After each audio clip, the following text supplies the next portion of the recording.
Imagine you're a coffee farmer in Ethiopia, a shipbuilder in South Korea, or an oil minister in Saudi Arabia. Your language, your culture, your economy, completely different. But there's one thing you almost certainly have in common. At some point in your working life, you deal in US dollars. Not because America told you to, not because you particularly want to, just because that's how the world works. That's a strange thing when you stop and think about it. The United States represents roughly a quarter of global economic output, but the dollar is involved in nearly half of all international trade invoices, nearly 90% of foreign exchange transactions, and the majority of global debt issued outside a borrower's home country, a currency used by one country doing the work of the entire world. How does that happen? And more importantly, why does it keep happening, decade after decade, even as American economic dominance has shifted and other powers have risen? To answer that, you have to understand what makes a currency powerful beyond its own borders in the first place. Money, at its most basic, is a coordination tool. It only works because everyone agrees it works. Within a country, that agreement is enforced by law, by taxes, by institutions. But internationally, there's no global government, no central bank of the world, no enforcement mechanism that compels a Korean shipyard to price its vessels in dollars. So when a currency crosses borders and takes hold, something deeper is operating. Call it network effects, or liquidity, or simply trust. But the dynamic is always the same. The more people use a currency, the more useful it becomes. And the more useful it becomes, the more people use it. Think about it from the perspective of a business doing cross-border trade. You want to invoice in a currency that your trading partners will accept without question. You want to hold reserves in a currency that you can actually spend or convert quickly, even in a crisis. And you want to borrow in a currency where there's a deep, liquid market with plenty of buyers and sellers. Across all three of those needs, depth of market matters enormously. And depth requires scale of use, scale of financial infrastructure, scale of trust built over time. This is where the dollar's unusual reach becomes visible. Oil, the most traded commodity on the planet, is priced almost universally in dollars. That means every country that imports oil, which is most of them, needs a reliable supply of dollars on hand just to keep their lights on and their factories running.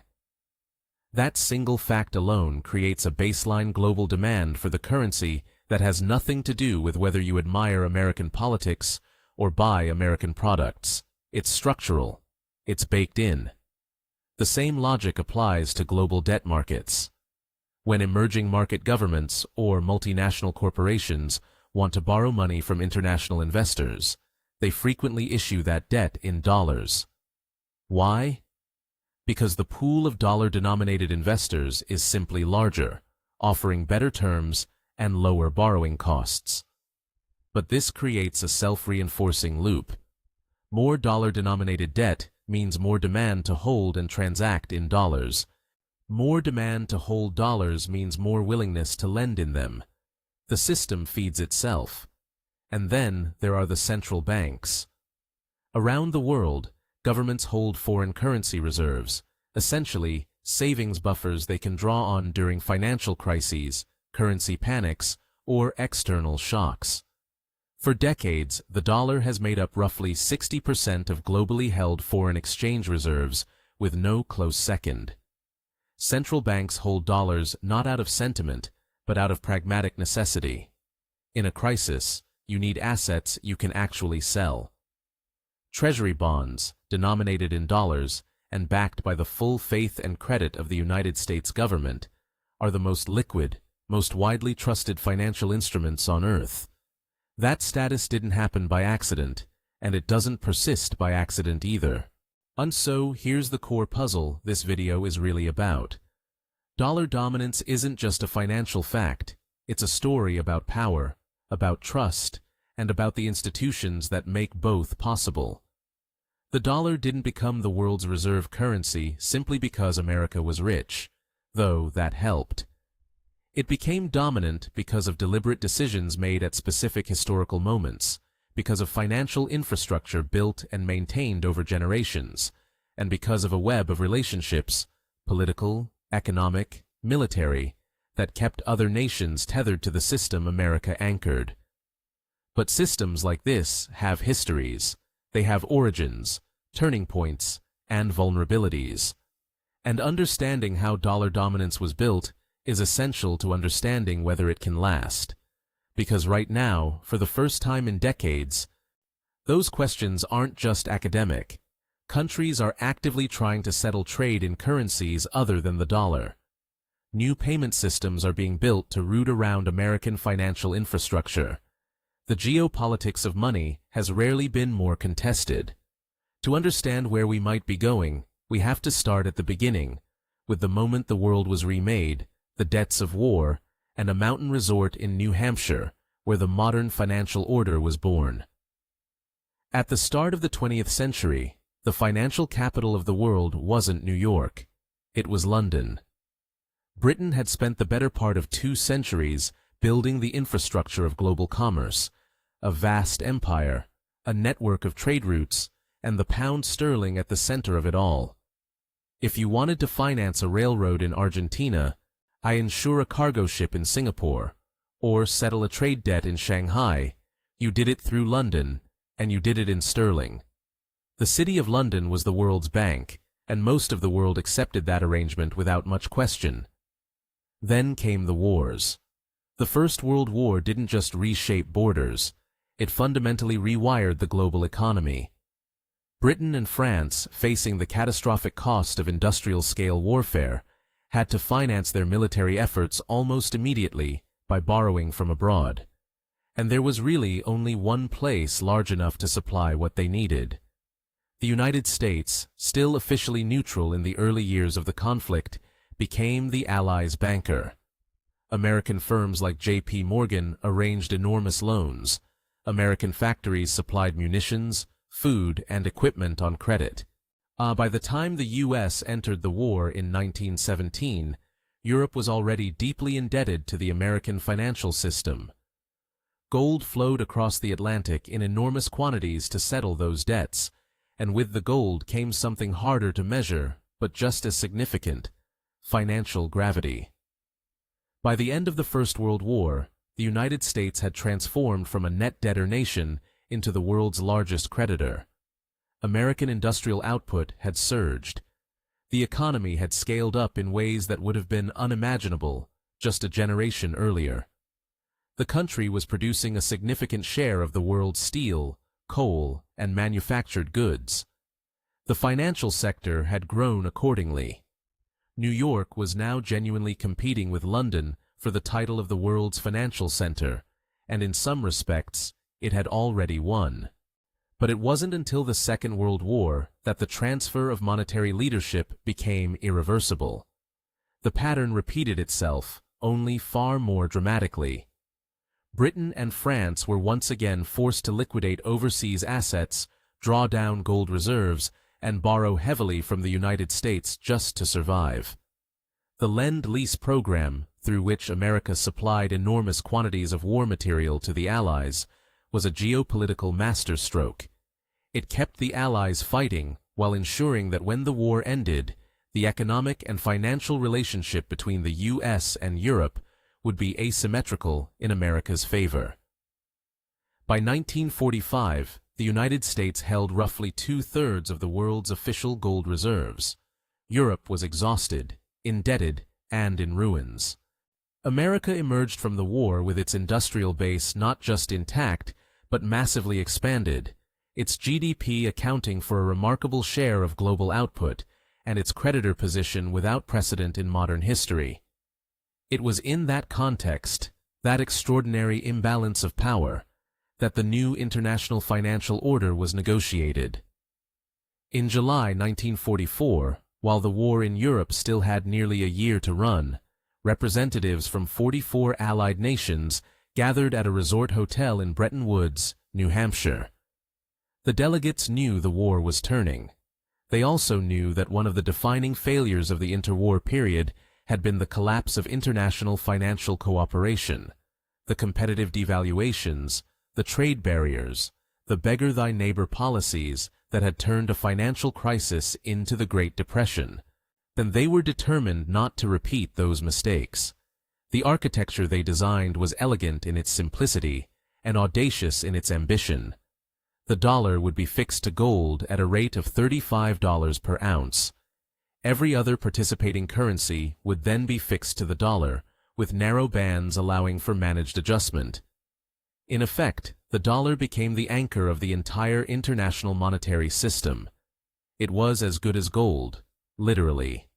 And because the U.S. held most of the world's gold anyway, the system had genuine credibility. The question, of course, is why the other nations accepted it. The short answer is that they had very little leverage to resist. The United States was the dominant economic and military power, and the alternative, returning to the monetary chaos of the 1930s, was considerably worse than accepting American terms. But there was more to it than coercion. The dollar-centered system offered real advantages. It provided monetary stability at a moment when stability was desperately needed. It gave countries a reliable unit of account for trade and a trustworthy asset to hold in reserve.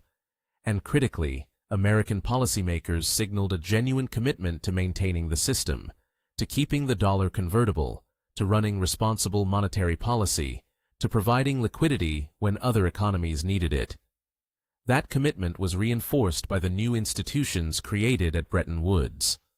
The International Monetary Fund was established to monitor exchange rates, to provide short-term lending to countries facing balance of payments crises, and serve as a kind of referee for the global monetary system. The World Bank, initially the International Bank for Reconstruction and Development, was created to channel long-term investment into rebuilding war-damaged economies and, later, into developing nations. Both institutions were headquartered in Washington.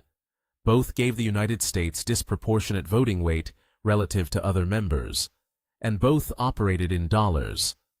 They weren't just international organizations, they were pillars of American financial architecture embedded into the machinery of global governance. For the war-ravaged economies of Europe and Asia, joining this system wasn't just pragmatic. It was, in many ways, essential. American Marshall Plan aid, distributed in dollars, helped reconstruct Western Europe. The security umbrella extended by American military alliances made the political alignment with Washington's economic preferences both natural and rational. Allies got access to American markets, American capital, and American security guarantees. In return, they accepted a monetary order in which the dollar sat at the top. What emerged from Bretton Woods wasn't just a set of exchange rate agreements. It was a comprehensive geopolitical architecture, a world organized around American economic leadership, with financial institutions, military alliances, and trade relationships all reinforcing one another. The dollar's centrality wasn't incidental to this order. It was foundational. Every cross-border transaction that passed through a dollar-denominated system, every reserve held in U.S. Treasury bonds, and every loan extended by the IMF was a thread in the same fabric. And that fabric proved durable. Even when the Bretton Woods exchange rate system itself collapsed in the early 1970s, when Nixon unilaterally severed the dollar's link to gold, the dollar's role as the world's dominant reserve currency survived. By then, the machinery that supported it ran far deeper than any single policy agreement. Understanding that machinery is the next part of the story. So, what is that machinery exactly? If the dollar's dominance no longer rested on a promise to exchange it for gold, what was it actually resting on?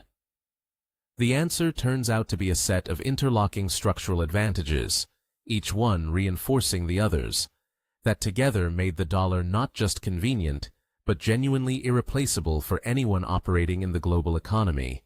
Or start with U.S. Treasury markets. When governments, central banks, sovereign wealth funds, and major financial institutions around the world need somewhere to park large amounts of capital safely, they overwhelmingly choose U.S. Treasury bonds. The reasons aren't mysterious. The American government has never defaulted on its debt. The legal system protecting creditors is robust, independent, and predictable. The market is extraordinarily deep, meaning you can buy or sell enormous quantities of treasuries without significantly moving the price, which is a property most other bond markets simply cannot offer at the same scale. When a crisis hits anywhere in the world, the instinctive response of global capital is to move into dollars and treasuries. Not because of habit, but because the alternative of finding an asset that combines safety, liquidity, and scale at that level doesn't really exist. And behind the treasury market stands the broader American economy. The United States has consistently been one of the largest economies in the world by output, and it is home to the deepest and most sophisticated capital markets on the planet. American stock markets, corporate bond markets, derivatives exchanges. These attract global capital not as a matter of policy, but as a matter of gravity. Where the most opportunities are, where the most liquidity is, that's where money flows. And because so much global investment activity passes through American financial institutions and American markets, the dollar is the currency in which that activity is naturally denominated. Then there's the legal dimension. So contracts denominated in dollars and adjudicated under American law carry a kind of credibility that matters enormously in international finance. Investors and counterparties trust that disputes will be resolved through a system that is transparent and rule-bound. That trust doesn't show up in any single statistic, but it exerts enormous gravitational pull on global capital allocation.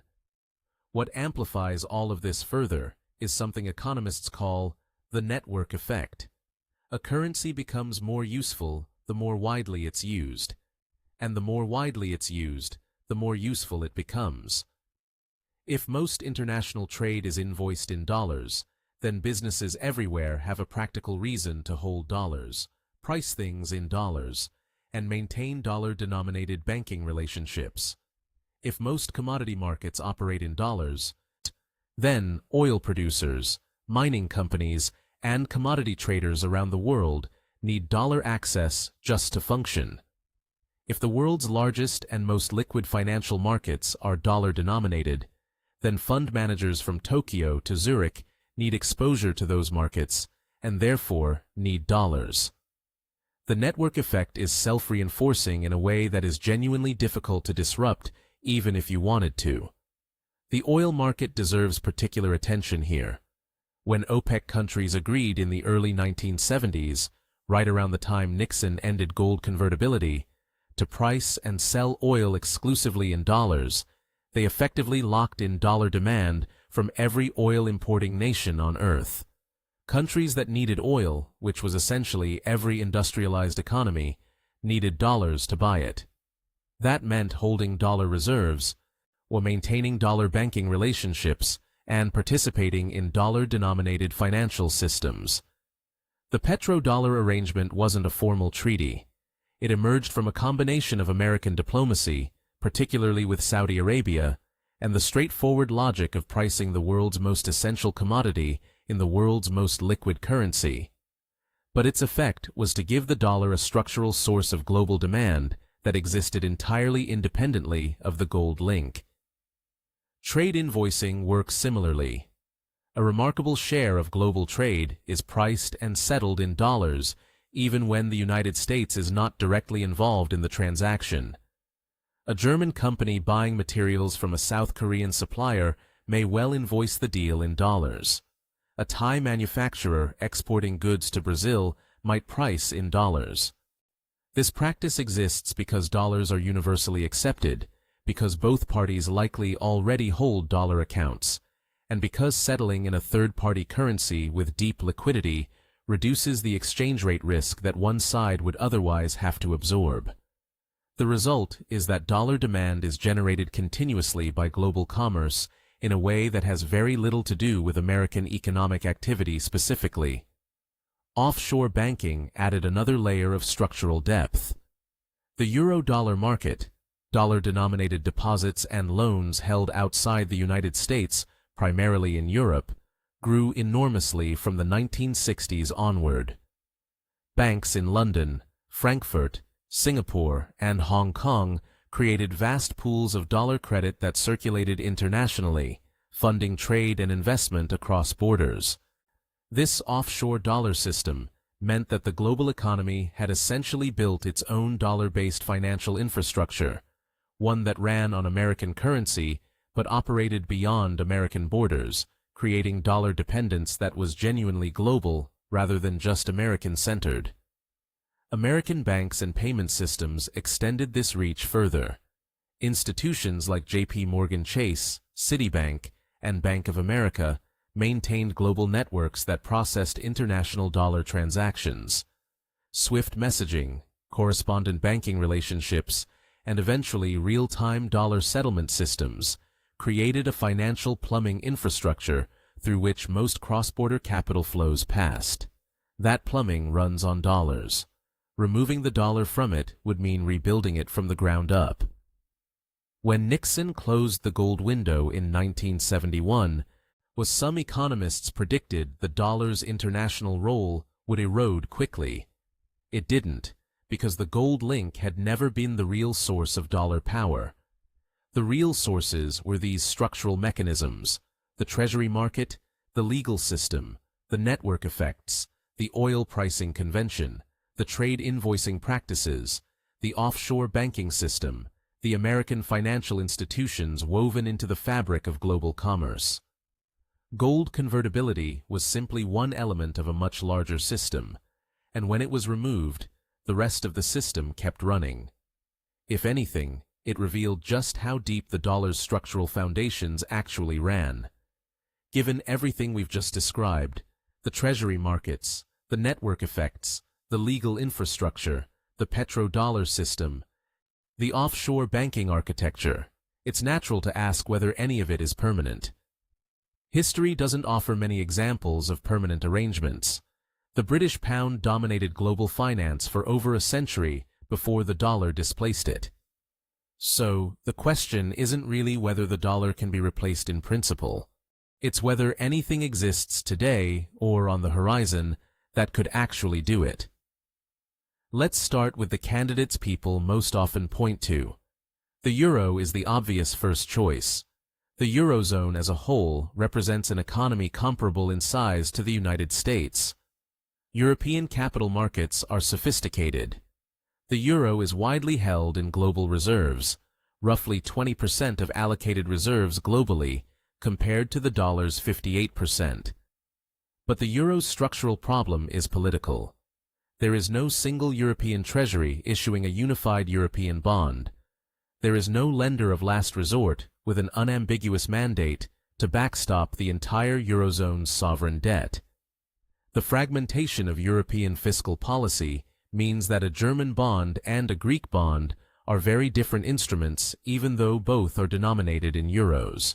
When crises hit, and the sovereign debt crisis of 2010 to 2012 demonstrated this clearly, investors flee to the dollar, not to the euro. Until Europe builds the kind of unified fiscal and institutional architecture that would make a euro-denominated safe asset genuinely comparable to a U.S. Treasury, the euro remains a significant secondary reserve currency, not a replacement. The Chinese yuan gets even more attention, particularly as China's economic weight has grown to rival the United States. China is the world's largest trading nation. It has actively promoted yuan use in bilateral trade agreements and built alternative financial infrastructure, including the CIPS payment system and bilateral currency swap lines with dozens of central banks. But the yuan faces a fundamental obstacle that no amount of diplomacy can easily solve: capital controls. China's government restricts the free flow of capital in and out of the country, which means foreign holders of yuan cannot freely use it, move it, or invest it however they choose.